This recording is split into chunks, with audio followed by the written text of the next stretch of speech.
Prophet Owen of the Johani Masowe Velvet Apostolic sect will stop at nothing to show that his ministry and his members are not poor by going to a Sunday service in a helicopter.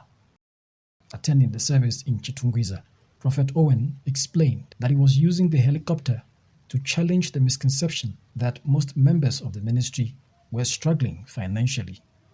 He said using the chopper to commute to church is to prove detractors wrong and to show that they are rather blessed.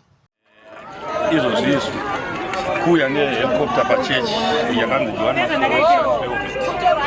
kuya nayo ndio yatinokanda kuya kufuna matisa zvakangofanana nemunhu anoya kuchechi nebhasikoro anoya nemota saka inyaya yekuti kana zviripo chete tinoya nemahelicopter chechi yedu takaropafadzwa mazviri saka tinofanira kudzoka nazvo kuchechi vanhu vachizoona kuti mwari wedu akatiropafadza mwari wedu uyu anoramba achitiropafadza saka ticharamba tichimunamata.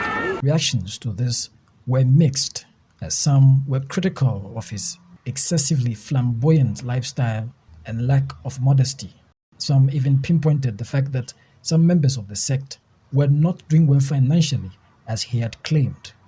Some also questioned why investment infrastructure were not considered by the church and its members for all members of the church to benefit from, like schools, clinics, hospitals, markets, unlike one man benefiting alone from the use of a needless helicopter.